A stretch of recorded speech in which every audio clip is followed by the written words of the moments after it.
مفتی صاحب کے بیانات سننے کے لیے مفتی صاحب کے آفیشیل چینل مفتی مجود امین کو سبسکرائب کیجیے۔ محترم سامعین کرام،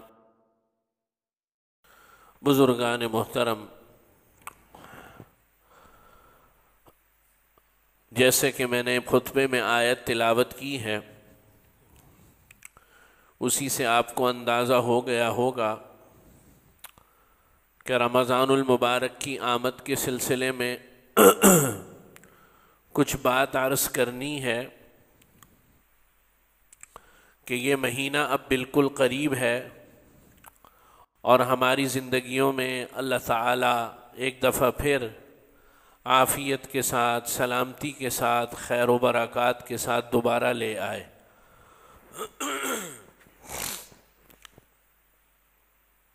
یہ مہینہ در حقیقت اللہ رب العزت کی طرف سے مہمان نوازی ہے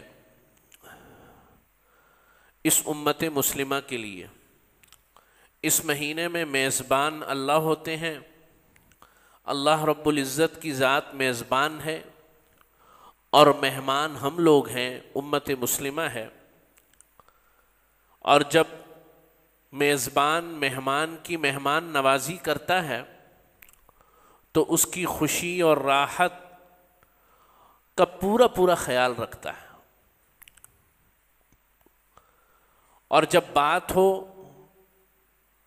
احکم الحاکمین اللہ سبحانہ و تعالی جل جلالہ کی مہمان نوازی کی، تو اس کے لیے نہ تو کوئی الفاظ ہیں، نہ اس کا کوئی دائرہ کار ہے، نہ اس کا کوئی معیار ہے، نہ اس کے لیے کوئی جانچنے کا اور ناپنے کا پیمانہ ہے۔ اللہ سبحانہ و تعالی اس قدر عطا فرماتے ہیں، اس ماہ مبارک میں اللہ اس امت کو اس طریقے سے عطا فرماتے ہیں گویا یہ کہ جیسے کہ عطا کرنے کا اللہ سبحانہ و تعالی کی ذات اقدس کا حق ہے، اور ہم جیسے غیر مستحق لوگوں کو عطا فرماتے ہیں۔ یہ بھی ایک بات ہے، بغیر استحقاق کے عطا فرماتے ہیں۔ نبی کریم صلی اللہ علیہ وسلم نے ایک موقع پر رمضان المبارک سے کچھ دن پہلے صحابہ کو جمع کیا، مشہور حدیث ہے، طویل حدیث ہے، اور صحابہ کو جمع کر کے عرض کیا تم پر ایک ایسا مہینہ آنے والا ہے کہ جس میں ایک رات ایسی آتی ہے کہ اس رات میں عبادت کا ثواب 1000 راتوں کی عبادت سے بھی بہتر ہے۔ ایک فرض، ایک نفل جو ہے وہ فرض کے برابر ہے، اور ایک فرض 70 فرضوں کے یا 27 فرضوں کے برابر ہو جاتا ہے، اور دن کا روزہ اور رات کا قیام اللہ کو اس مہینے میں بڑا محبوب ہے، اور تمہارے لیے خیر ہیں، برکات ہیں، رحمتیں ہیں، پہلے عشرے میں اللہ کی رحمتوں کے جلوے ہیں، دوسرے عشرے میں اللہ کی مغفرت ہے، اور تیسرے عشرے میں اللہ سبحانہ و تعالی کی طرف سے تمہارے لیے جہنم سے آزادی کا پروانہ ہے۔ تو دیکھو، میزبان اللہ کی ذات، مہمان ہم۔ آج کے دور میں بھی کوئی کسی کے یہاں مہمان ہوتا ہے تو میزبان کی کوشش ہوتی ہے کہ اس کو خوش رکھے، جو میسر ہو اس کو بہترین کھلائے پلائے، بشرطے کہ وہ کنجوس نہ ہو ہماری طرح۔ سمجھ رہے ہیں بات؟ تو اس ماہ مبارک میں جہاں اللہ کی طرف سے ظاہری دعوت اور میزبانی کے اسباب، رزق کی فراوانی اللہ فرماتے ہیں، لیکن حقیقی فراوانی اللہ سبحانہ و تعالیٰ کی طرف سے روحانی فراوانی ہوتی۔ یہی وجہ ہے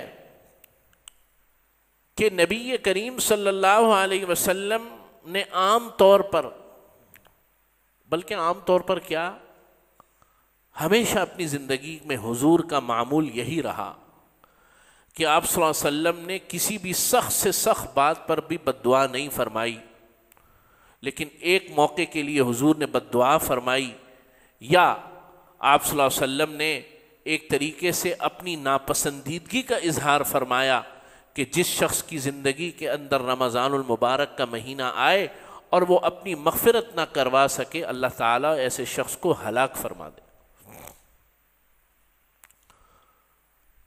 کہ اللہ کی رحمتوں کے جلوے ہیں، اللہ کی عنایات اور اس کی مغفرت اور اس کے رحمتوں کے خزانے ہیں، اور پھر بھی انسان محروم رہے۔ یہ ایسا ہی ہے جیسے کہ خوبصورت اور میٹھے پانی کا چشمہ میرے سامنے ہو اور بہہ رہا ہو، اور پیاس کی شدت ہو، اور چشمہ بالکل میرے سامنے ہو، میرے ہاتھوں میں اس کا پانی گر رہا اور میں پانی نہ پی سکوں، تو لوگ بے وقوف کہیں گے مجھے کہ بھائی تجھے اتنی پیاس لگ رہی ہے، اس کو بجھا کیوں نہیں لیتا؟ بالکل ایسے ہی کہ ایک سمندر ہے اللہ کی رحمتوں کا، مغفرتوں کا، عنایات کا، اللہ کے خزانوں کا، اور اس کے باوجود بھی بندہ مومن توجہ نہ کرے اس ماہ مبارک میں، تو اس کا خسرت دنیا والآخرہ، دنیا و آخرت دونوں خسارے میں۔ تو ماہ مبارک قریب ہے، 11 مہینے ہم اپنے جسم کو پالتے ہیں، 11 مہینے کی ہماری مصروفیات اس جسم کے لیے ہوتی ہے کہ نہیں؟ یہ جسم ہی ہے نا۔ اس 5 سے 6 فٹ کے جسم کے لیے ساری محنت ہوتی ہے، صبح سے لے کے شام تک کی مصروفیات کا جو دائرہ کار ہوتا ہے وہ یہ جسم ہوتا ہے۔ ایک مہینہ اللہ سبحانہ و تعالیٰ کہتے ہیں کہ اس ایک مہینے میں بھی وہ اس میں بھی منع نہیں کیا کہ تم کماؤ نہیں، تم نوکری پہ نہ جاؤ، تم کاروبار نہ کرو، بلکہ یہ کہا کہ اس ایک مہینے میں اپنی مصروفیات کا محور میری ذات کو بنا لو، اپنی مصروفیات کو کم سے کم کر دو۔ ہمارے اکابر کی زندگیوں کو جب ہم پڑھتے ہیں، اور قریب کے اکابر صحابہ، اسلاف، تابعین، تبع تابعین کی تو بات بہت دور کی ہے، تو یقین جانیے ایسا محسوس ہوتا ہے کہ جیسے کہ اس مہینے میں ایک دھن سوار ہو جاتی ہے۔ دھن جانتے ہیں نا، کسی چیز کی دھن سوار ہو جائے تو بس سوتے جاگتے اٹھتے بیٹھتے خواب میں لیٹتے، بس وہ ایک کام ذہن کے اندر، کوئی کام کسی کی دھن اگر ہو جائے، جیسے بچہ ہوتا ہے نا، اس کو کوئی کسی کھلونے کی دھن لگ جائے، تو جب تک اس کے پاس وہ نہ آ جائے تو اس کا رونا، اس کا چین سکون تباہ ہو جاتا ہے، اس کا اٹھنا، اور جب وہ آ جاتا ہے تو اس کے اندر ہی وہ مشغول رہتا ہے۔ آپ بیتی میں یہ جو ہمارے فضائل اعمال کے مصنف ہیں نا، حضرت مولانا زکریا رحمۃ اللہ علیہ، اللہ تعالیٰ ان کی قبر پر کروڑوں رحمت نازل فرمائے، حضرت نے آپ بیتی میں لکھا ہے، آپ بیتی ان کی خود نوشت ہے جس میں اپنی زندگی کے حالات لکھے، پڑھنے والی چیز ہے۔ فرمانے لگے ان کے ایک دوست تھے حکیم، میرا خیال شرف الدین نام تھا، کیا نام تھا، تو اب اس وقت میں ان کا نام بھول رہا ہوں تھوڑا سا، تو وہ ان کے بڑے بچپن کے دوست تھے، گہرے دوست تھے۔ تو حضرت تو یہاں سہارنپور میں رہتے تھے، تو رمضان المبارک میں نا ایک دن وہ یعنی اس طریقے سے ایک سفر میں جانے لگے کہ درمیان میں سہارنپور حضرت مولانا زکریا رحمۃ اللہ علیہ کا شہر آ رہا تھا، تو سوچا یار دوست سے ملتا ہوا جاؤں، اور جانا ان کو آگے تھا، تو چلے گئے۔ جب گئے تو حضرت جو ہے، رمضان کا مہینہ شروع ہو چکا تھا، حضرت عبادت میں مشغول تھے، ظہر کے بعد حضرت نے جو ہے وہ نوافل کی نیت باندھ لی، اب یہ انتظار کرنے لگے، ابھی فارغ ہوں ابھی فارغ ہوں، یہ انتظار کرتے کرتے یہ کیا ہو گئے، سو گئے۔ پھر عصر کی نماز ہو گئی، جب عصر میں آنکھ کھلی تو حضرت واپس مصلی پہ، تو عصر کی نماز کے بعد نفل تو نہیں ہوتے، لیکن حضرت تلاوت میں مشغول ہو گئے اور یہ بیٹھے ہوئے وہاں پہ. اس کے بعد مغرب ہو گئی، وہیں پر کھجور سے روزہ کھولا اور مغرب میں مشغول ہو کر اوابین اور پھر قرآن مجید کی تلاوت اور پھر جو ہے وہ تراویح، اور اس طرح پوری رات. اب یہ بیٹھے انتظار کرے، اگلے دن صبح کو ان کو جانا تھا، یہ چلے گئے. واپسی پہ بھی اسی روٹ سے آئے تو وہیں سہارنپور رکے. تو دیکھا کہ بھائی یہ تو عجیب ہی معاملہ ہے، ویسے تو میں آتا ہوں تو ہر چیز سائیڈ میں، اور آج جناب والا حضرت لفٹ ہی نہیں کرا رہے بالکل. تو ایک چٹ لکھ کر چلے گئے، کہنے لگے میاں، کیونکہ دوست تھے تو دوسروں کے لیے شیخ الحدیث تھے، تو کہنے لگے میاں زکریا رمضان تو ہماری زندگی میں بھی آتا ہے لیکن یوں بخار کی طرح نہیں آتا. تو حضرت نے پرچی کو پڑھا، ایسے کر کے ہنسے مسکرائے، بند کے اور واپس تلاوت میں مشغول ہو گئے. یہ مہینہ کسی دوست ووست کے لیے نہیں ہے بھائی، یہ اللہ کے لیے. تو اس ماہ مبارک میں اللہ سبحانہ و تعالی کی طرف سے محروم ہوگا وہ شخص جو اپنی زندگی کے اوقات کو اور نظام الاوقات کو تھوڑا سا تبدیل کر کے اللہ کی طرف متوجہ نہ ہو. نبی کریم صلی اللہ علیہ وسلم اس ماہ مبارک کا یوں اہتمام فرماتے تھے. حضرت عائشہ سے روایت ہے، فرمایا احسو ہلال شعبان لرمضان، بھائی خیال رکھنا شعبان کے چاند کا خیال رکھنا رمضان کے لیے. کیلنڈر تو ہوتے نہیں تھے اس وقت، یعنی کہ آپ صلی اللہ علیہ وسلم ترغیب دیتے تھے کہ بھائی چاند کو دیکھتے رہنا ہر روز کی بنیاد پر. ایسا شوق، ایسا ولولہ، ایسی جو ہے، فرمایا کہ کان رسول اللہ صلی اللہ علیہ وسلم اجود الناس، نبی کریم صلی اللہ علیہ وسلم بڑے سخی تھے، بہت سخی تھے، لوگوں میں سب سے زیادہ سخی تھے. وکان اجود ما یکون فی رمضان، لیکن نبی کریم صلی اللہ علیہ وسلم کی سخاوت کا معاملہ رمضان میں کچھ عجیب ہی ہوتا. تو راوی نے اس کی مثال دی ہے، جیسے آندھی چلتی ہے نا تو اس کا اثر ہر ایک تک پہنچتا ہے. اس کی ہوا سے وہ کھڑکیوں میں بھی داخل ہوتی ہے، گھروں میں بھی داخل ہوتی ہے، وہ کھیتوں کھلیانوں میں بھی داخل ہوتی ہے، وہ چوباروں میں بھی داخل ہوتی ہے. تو آپ صلی اللہ علیہ وسلم کی سخاوت کا معاملہ یوں ہوتا تھا کہ جیسے کہ ایک آندھی چل رہی ہے. اس ماہ مبارک میں سب سے پہلا کام یہ کہ اپنے نظام الاوقات کو تھوڑا سا تبدیل کر کے، تھوڑا سا نہیں جتنا ہو سکے تبدیل کر کے، اپنی مصروفیات کا محور نیک عبادات، ریاضات، نوافل اور قرآن مجید کی تلاوت کو بنانا. سب سے پہلا کام تو یہ. دوسرا، کچھ کرنے کے کام ہوتے ہیں، کچھ چھوڑنے کے کام ہوتے ہیں. کچھ کرنے کی باتیں ہوتی ہیں. کرنے کے کام کیا ہیں؟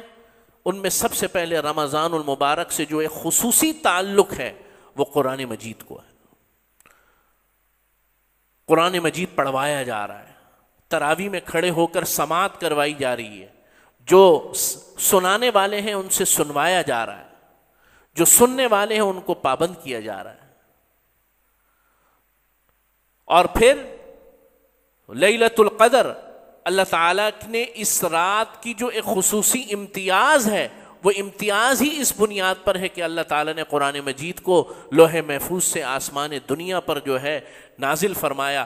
اسی لیے اللہ تعالیٰ فرماتے ہیں لیلۃ القدر خیر من الف شہر، 1000 مہینوں سے بھی بہتر ہے یہ ایک رات. تو یہ رات، پہلی بات یہ کہ اس مہینے کا خصوصی تعلق قرآن سے جڑے، قرآن مجید کی تلاوت سے جڑے، اور کچھ وقت میسر ہو اس کو سمجھنے سے جڑے. دونوں کا معاملہ بہت عجیب ہے، دونوں حق ہیں. قرآن مجید کا سننا اور اس کا سنانا، محض قرآن مجید کو بغیر سمجھے بھی پڑھنا. ایک بات سمجھ لو، یہ مسئلہ میں ہر دفعہ بیان کرتا ہوں اور آئندہ بھی بیان کروں گا کہ صرف قرآن مجید کی تلاوت اور صرف قرآن مجید کا سننا یہ باعث ثواب ہے۔ بعض لوگ کہتے ہیں کہ یہ طوطے کی طرح رٹنا اور یہ اس طرح پڑھنا، اس کا کیا فائدہ؟ یہ تو ایسے ہی ہے جیسے سائنس کی کسی کتاب کو پڑھا۔ شرم آنی چاہیے، یہ شخص ایسی بات کرنے والا ایک مخلوق کی کتاب کو خالق کی کتاب سے ملا رہا ہے۔ قرآن مجید کلام اللہ ہے۔ کیا ہے؟ کلام اللہ۔ اور دیگر ساری کتابیں کتاب اللہ تھیں، توریت، انجیل، زبور اور تمام صحیفے یہ کتاب اللہ تو تھے، کلام اللہ کوئی نہیں تھا۔ کلام اللہ اللہ کا کلام جو اللہ کی ذات اقدس سے نکلا ہوا ہے، اللہ کی صفت میں سے ہے۔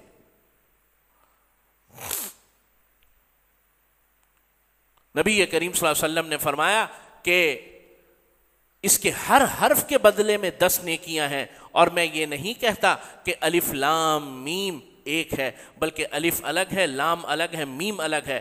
الف لام میم کا مطلب تو ہمیں پتہ ہی نہیں ہے، تو نیکیاں کس بات کی مل رہی ہیں پھر؟ اللہ کو پتہ ہے حروف مقطعات کے مطالب۔ معلوم ہوا کہ اس کی تلاوت، محض تلاوت، بغیر سوچے سمجھے، بغیر، میں کوئی اس کی حوصلہ افزائی بھی نہیں کر رہا، یہ کتاب قسمیں اٹھانے کے لیے اور مردوں کو بخشوانے کے لیے نازل نہیں ہوئی، یہ عمل کے لیے نازل ہوئی ہے، اور عمل تب ہوگا جب اس کو سمجھ کر پڑھا جائے گا۔ لیکن یہ جو ایک فتنہ ہمارے معاشرے میں آیا ہے کہ یہ پڑھنا اور جناب قاری کا سنانا اور اس کو حفظ کرنا بغیر سمجھے اس کا کیا فائدہ ہے؟ یہ بھی گمراہی ہے، دونوں گمراہی ہیں۔ اس کا سمجھ کر پڑھنا اس کے اعلیٰ ترین مقاصد میں سے ہے، لیکن اس کا صرف پڑھنا، اس کی برکات کا حصول کرنا، یہ بھی صحابہ کا، اکابر کا، نبی کریم صلی اللہ علیہ وسلم کی ذات اقدس کا طریقہ ہے۔ هو الذی بعث فی الامیین رسولا منہم یتلو علیہم آیاتہ، ہم نے تمہارے درمیان ایسا رسول بھیجا ہے یتلو علیہم آیاتی، اللہ کی آیتیں تم پر تلاوت کرتا ہے، وَيُزَكِّيهِمْ، اور تمہیں صاف ستھرا کر دیتا ہے، تمہارے دلوں کا تزکیہ کرتا ہے، وَيُعَلِّمُهُمُ الْكِتَابَ، اور کتاب کی تمہیں تعلیم دیتا ہے۔ تلاوت کو الگ بیان فرمایا اور کتاب کی تعلیم کو الگ بیان فرمایا۔ معلوم یہ ہوا کہ دونوں مقاصد ہیں اور دونوں مقاصد میں شامل ہیں۔ قرآن کہہ رہا ہے تو اس کی خوب تلاوت اور جتنا ہو سکے سمجھ کر پڑھنا۔ تو قرآن میں اس ماہ مبارک کی سب سے بنیادی مصروفیت، فرض نماز تو ہے ہی، داخل ہی ہے، اس کے بغیر تو کچھ ہے ہی نہیں۔ قرآن مجید کا سننا تراویح میں، اور جو شخص سنا سکتا ہے سنائے،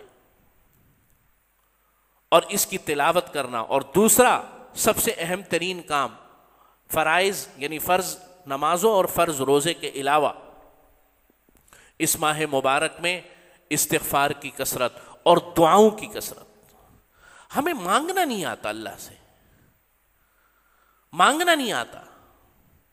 مجھے بڑی حیرانی ہوتی ہے بعض اوقات، لیکن میں بولتا نہیں ہوں، دل دکھتا ہے اور لوگوں کی حوصلہ افزائی دل شکنی ہو جاتی ہے۔ ایک آدمی آیا ہے، وہ یہ کہہ رہا ہے کہ میرے فلاں کا انتقال ہو گیا ہے، آپ دعا فرما دیں۔ تو اگر میں اس کو کچھ کہوں گا، ایک تو ویسے ہی وہ بیچارہ غم میں، لیکن اندر سے دل ڈرتا بھی ہے کہ یار یہ اس امت کو اپنے باپ کو بخشنا بھی نہیں آتا، اپنی ماں کو بھی اس کے لیے دعائیں مغفرت نہیں کر سکتا، اس میں بھی یہ مولوی کا محتاج ہے، واعظ کا محتاج ہے، امام کا محتاج ہے۔ مانگنا نہیں آتا اللہ سے، مانگنا نہیں آتا۔ یہ دعاؤں کا پورا چیپٹر امام صاحب پہ چھوڑا ہوا۔ او بھائی، اللہ سبحانہ و تعالی نے قرآن مجید میں نبیوں کے اعمال کا ذکر نہیں کیا۔ قرآن مجید میں کہیں ہے کہ حضرت ابراہیم علیہ الصلاۃ والسلام اتنی رکعتیں پڑھتے تھے، یا حضرت موسیٰ یہ پڑھتے تھے، یا حضرت یونس علیہ الصلاۃ والسلام اتنے روزے رکھتے تھے، یا حضرت یوسف فلاں۔ نبیوں کی یا تو واقعات ہیں، ان کی زندگی کو بیان کیا۔ نبیوں کا اگر کوئی عمل قرآن نے بیان کیا تو نبیوں کی دعائیں بیان کی ہیں۔ ربنا تقبل منا انک انت السمیع العلیم، ربنا وجعلنا مسلمین لک ومن ذریتنا امۃ۔ حضرت ابراہیم کی دعائیں انبار ہے قرآن مجید۔ کیا مطلب ہے؟ نبیوں کی دعائیں سکھائیں، اور اللہ کے نبی صلی اللہ علیہ وسلم کی پورے دن کی زندگی آپ دیکھو، دعا ہی دعا ہے، دعا ہی دعا ہے، دعا ہی دعا ہے۔ یہاں تک کہ بیت الخلاء میں داخلے کے وقت بھی دعا ہے، اس سے نکلتے وقت بھی دعا ہے، وضو کرتے وقت دعا ہے، مسجد میں داخل ہوتے وقت دعا ہے، مسجد سے نکلتے وقت دعا ہے۔ اللہ کے نبی کی ساری زندگی دعا ہے۔ ہمیں دعا مانگنی نہیں آتی، کچھ مانگنا نہیں آتا آپ کو، کچھ آپ کی ذہن سے میں الفاظ نہیں آ رہے، زبان جاری نہیں ہو رہی، ایسے کر کے ہاتھ اٹھا لو، بس یہ بھی کافی ہے۔ اللہ تعالیٰ تمہاری شہر وَنَحْنُ أَقْرَبُ إِلَيْهِ مِنْ حَبْلِ الْوَرِيدِ، میں تمہاری شہر رگ سے بھی زیادہ تمہارے قریب ہوں۔ تو یہ دو کرنے کے کام، دعا اللہ سے مانگنا سیکھو۔ الدعاء مخ العبادہ، دعا عبادتوں کا مغز ہے، اور یہ ایسی عجیب شان والی عبادت ہے۔ ہر عبادت کا کوئی پروٹوکول ہے کہ نہیں؟ بھائی نماز کے لیے باوضو ہونا چاہیے، سب سے اہم ترین بات باجماعت ہونی چاہیے، اس سے بھی اہم ترین بات باجماعت اور مسجد میں ہونی چاہیے۔ پروٹوکول ہے نا۔ روزے کا ایک پروٹوکول ہے، سب سے بہترین یہ ہے کہ رمضان کا تو فرض ہی ہوتا ہے، خیر نفلی روزہ بھی ہے تو اس کا بھی ایک نظام ہے، زکوٰۃ کا بھی ایک نظام ہے۔ یہ واحد دعا ہے، اس کا کوئی نظام نہیں ہے۔ بستر پہ بیٹھ کے بھی کر لو، چلتے ہوئے بھی کر لو، اور جناب سواری میں بھی کر لو، لیٹ کر بھی کر لو، بیٹھ کر بھی، یہاں تک کہ بے وضو اگر ہو، بے غسل بھی اگر ہو، تب بھی دعا کر سکتے ہیں۔ یہ میں مسئلہ بتا رہا ہوں، میں یہ نہیں کہہ رہا کہ ایسا آپ شروع کر دیں، مستقل طور پہ مسئلہ بنا رہا ہوں۔ اللہ تعالیٰ نے ایسی عجیب و شان، ایسا خوبصورت اس امت کو تحفہ دی ہے۔ تو قرآن مجید سے تعلق اور دعا، اور 4 چیزوں سے بچنا ہے۔ حدیث میں آیا کہ اس شخص کا روزہ روزہ نہیں جو شراب پیتا ہو، اس شخص کا روزہ روزہ نہیں جو کینہ رکھتا ہو دل کے اندر، اس شخص کا روزہ روزہ نہیں جو والدین کی نافرمانی کرتا ہو، اور اس شخص کا روزہ روزہ نہیں جو رشتہ داروں کو تنگ کرتا ہو۔ یہ 4 کام اگر کوئی شخص کرتا ہے، اللہ کے نبی صلی اللہ علیہ وسلم فرما رہے ہیں اس کا کوئی رمضان مبارک نہیں۔ تو اپنے دنوں سے کینے کو نکالو، بغض و عداوت کو نکالو، رشتہ داروں سے بہتر سلوک کرو، اور اس ماہ مبارک میں جو آ رہا ہے، اللہ کا فضل، اللہ کے انعامات، اللہ رب العزت کی عنایات کو زیادہ سے زیادہ سمیٹنے کی کوشش کرو۔ وآخر دعوانا ان الحمد للہ رب العالمین۔